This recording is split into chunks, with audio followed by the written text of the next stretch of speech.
Kami dari kelompok 3 pengembangan mandiri ingin mempresentasikan mengenai rencana belajar.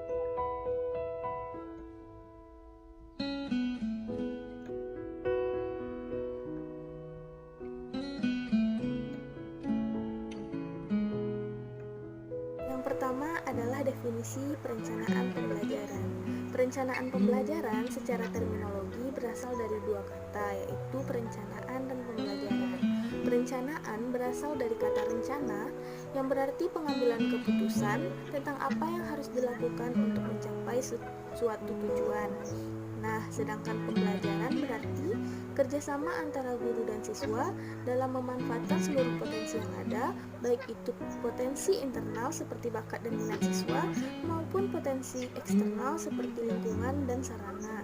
Sehingga dapat disimpulkan, proses perencanaan pembelajaran adalah proses pengambilan keputusan hasil berpikir secara rasional tentang tujuan pembelajaran tertentu seperti perubahan perilaku dan rangkaian yang harus dilakukan sebagai upaya pencapaian tujuan tersebut dengan memanfaatkan seluruh potensi yang ada.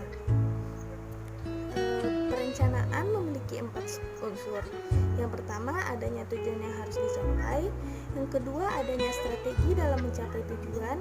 Yang ketiga, adanya sumber daya yang mendukung. Dan yang keempat adalah implementasi setiap keputusan. Lalu, karakteristik perencanaan pembelajaran. Yang pertama, perencanaan pembelajaran merupakan hasil dari proses berpikir. Artinya, perencanaan pembelajaran itu telah dipersiapkan dengan matang dan tidak dibuat secara asal-asalan. Yang kedua, perencanaan pembelajaran dilakukan untuk mengubah perilaku siswa untuk mencapai tujuan yang ingin dicapai.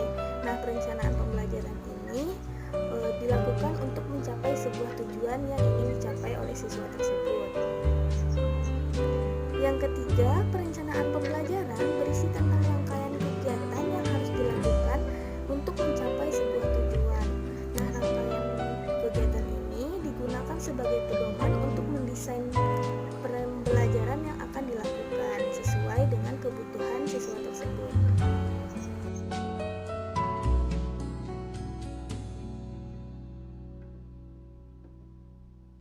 Dua, tujuan penyusunan rencana belajar. Untuk mencapai tujuan pembelajaran, maka sudah pasti dibutuhkan perencanaan pembelajaran yang baik. M. Sobri Sutikno dalam bukunya yang berjudul Pengelolaan Pendidikan Tinjauan Umum dan Konsep Islami menegaskan bahwa perencanaan merupakan salah satu syarat mutlak bagi setiap kegiatan pengelolaan. Tanpa perencanaan, pelaksanaan suatu kegiatan akan mengalami kesulitan dan bahkan kegagalan dalam mencapai tujuan yang diinginkan.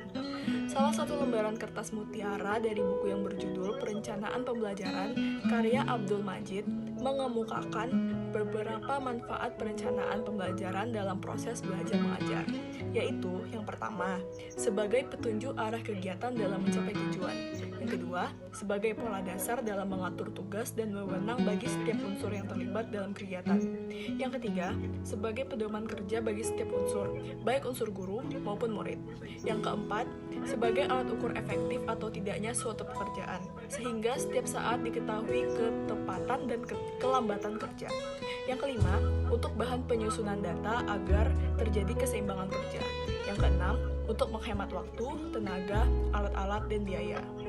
Melihat manfaat yang tadi, maka perencanaan pembelajaran sangat perlu dilakukan oleh para guru sesuai tujuannya, yaitu agar pelaksanaan pembelajaran berjalan dengan efektif dan efisien.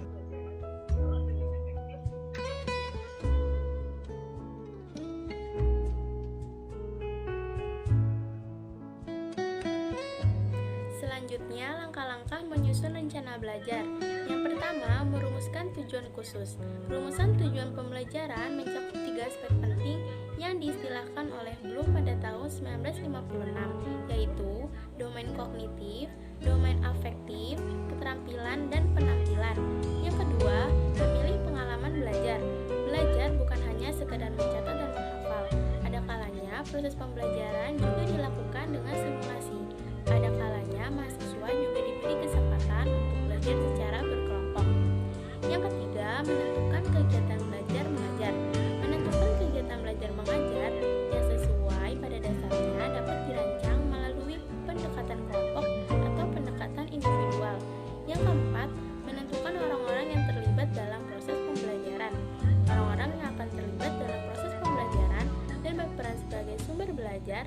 meliputi instruktur, guru, atau dosen, dan tenaga profesional. Yang kelima, bahan dan alat. Bahan dan alat sebagai penunjang dalam proses belajar mengajar mahasiswa di kelas ataupun di luar kelas.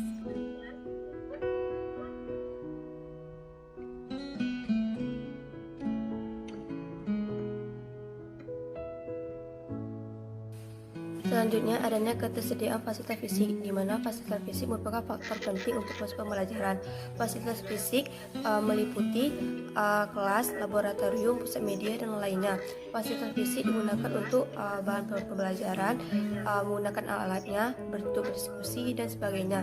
Adanya ketersediaan fasilitas fisik ini didukung oleh finansial yang matang. Dan yang terakhir adalah perencanaan, evaluasi, dan pengembangan. Di prosedur evaluasi ini, kita bakalan tahu kekurangan dan kelebihan kita saat proses pembelajaran. Dan di evaluasi inilah kita dapat mengetahui keberhasilan pengelolaan pembelajaran dan keberhasilan siswa untuk mencapai suatu tujuannya.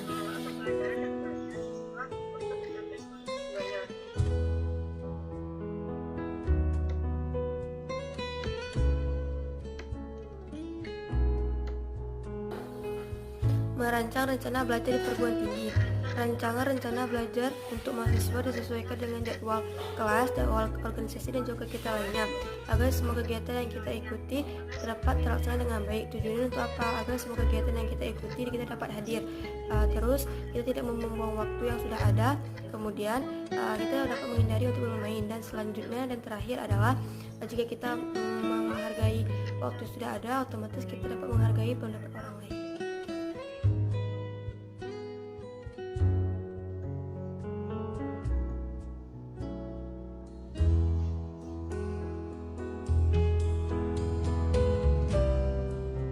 Sebelumnya, kita telah mengikuti langkah-langkah dalam menyusun rencana pembelajaran. Selanjutnya, kita dapat membuat format rencana belajar. Format rencana belajar adalah rencana pembelajaran yang disusun untuk kegiatan tertentu dan dengan waktu tertentu.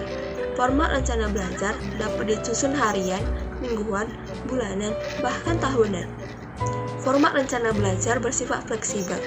Jadi, format rencana belajar tidak memiliki format khusus tertentu.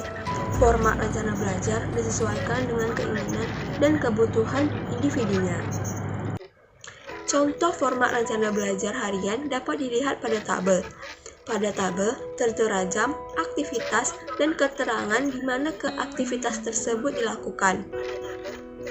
Dengan adanya format belajar ini, kegiatan kita dapat tersusun dari awal kita bangun sampai hingga kita tertidur. Hal ini berguna agar kegiatan kita dapat terorganisir penuh dan kita tidak akan melewatkan hal-hal atau kegiatan-kegiatan yang seharusnya kita lakukan.